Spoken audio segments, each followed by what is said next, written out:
I've always said it time and time again, taxation is the bedrock for failure of a developing country. A country that is trying to stand on its feet is not supposed to tax its citizens to their knees. Because whenever you introduce additional taxation, the price of things goes up. And the funny thing is that the business, they don't suffer this grunt. It is the end user that suffers it all. So whatever tax that a country decides to impose on a commodity, the end users pays those taxes. So if you decide to increase the tax of a bottle of water that goes, for $1, and you decide to increase the tax again, the bottle of water will just go for, $1.50. Who pays? The end user.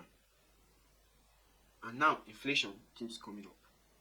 Now this is as a result of the new tax reform that the Nigerian government, has been trying to enforce, or that have been trying to pass into law.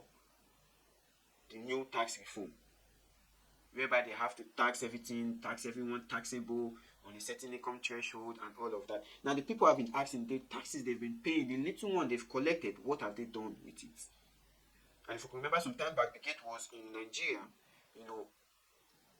on a conference where he talked about Nigeria not collecting enough taxes. Without asking the taxes they collected, what have they done with it?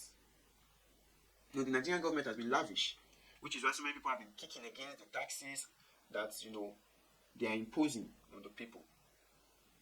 Now, a few days ago, the northern leaders came out vehemently, to reject the new tax reform.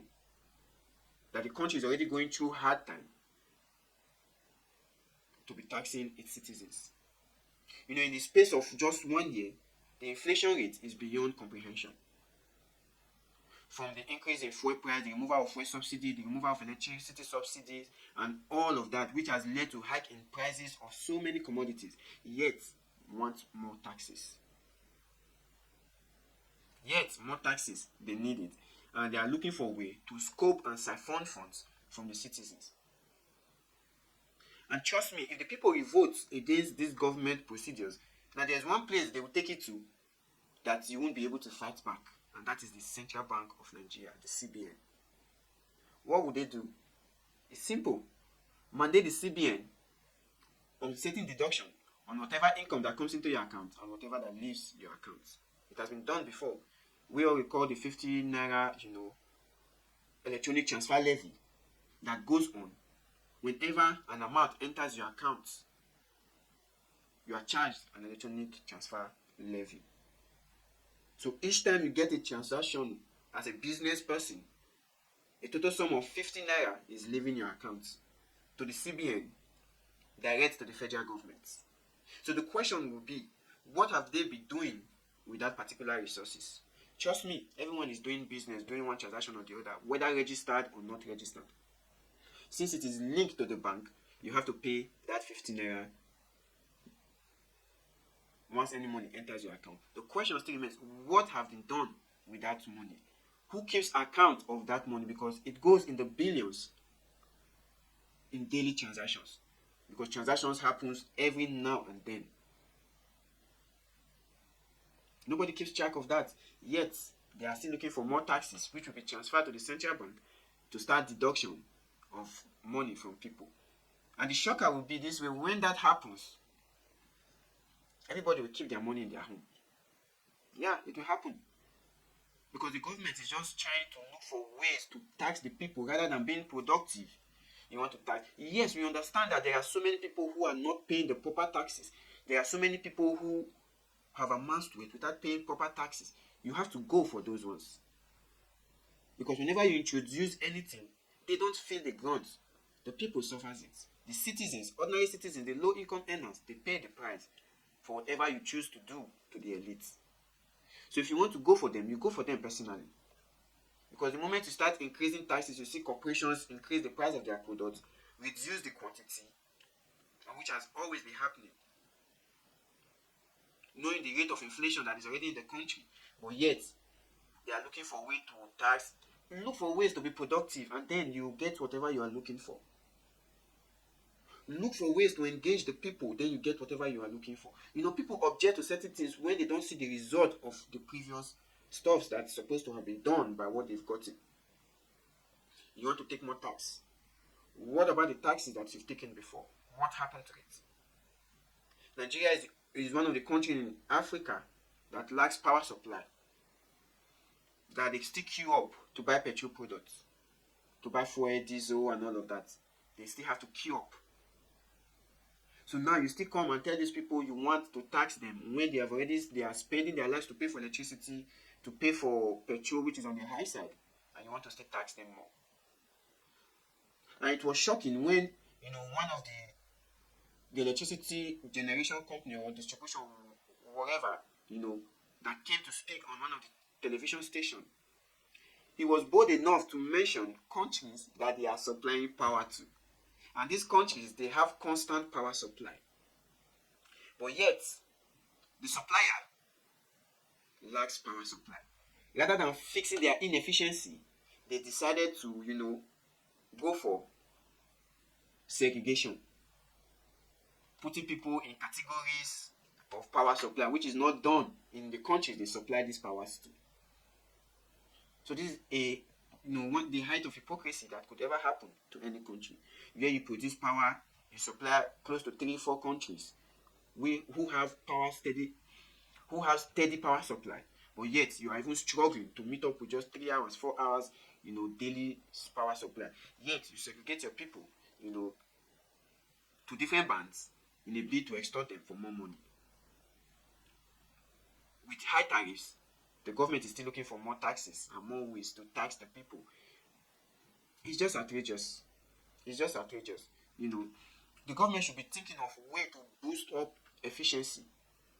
That is the first priority, supposed to boost up efficiency, get your acts straight, put your infrastructure to standard.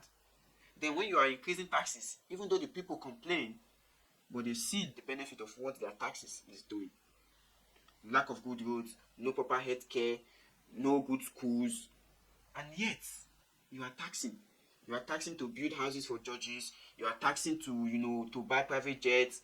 You are taxing to build, billions of naira presidential or vice presidential villa. You are taxing, to spend on holidays. You are taxing to go on trips. You are taxing, for whatever reason.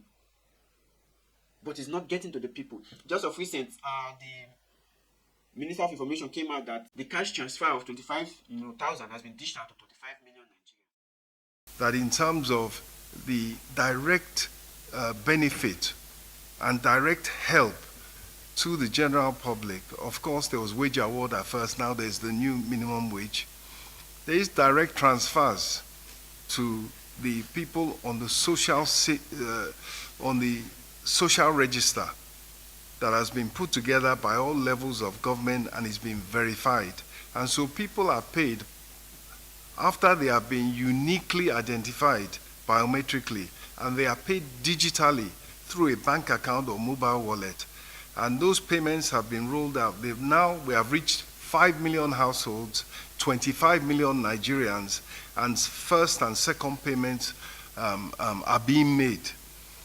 And that process of having a robust social register where you can reach people directly and help them with payments that allow them to now choose what their priority is and go and then deal with that priority is something that will be ongoing. A society always needs to help its poorest and its most vulnerable, no matter. Is that not crazy? The question now will be, where is your list? How did you get these people? Where are the people? Where are the informations of these people? Which location are they? So that people can confirm. 25 million is not a joke. It's not small. So if 25 million people receive an amount, probably the social media would have been abuzz with, thankful messages from these individuals. But we are yet to see the 25 million Nigerians who receive, the conditional cash transfer from the government, and we are still waiting. Let's see. But to be certain, the tax reforms, so many people will kick against it, which the northern governors have already kicked vehemently against any tax reform that will come from the federal government. We'll still keep watching and see what the government will still do. Government policies affect individual livelihood, which is why public finance talks about how government manages public finance for public good to enhance microeconomic growth and stability. So if government policies cannot effect these changes, it's not worth politicizing over. I rest my case.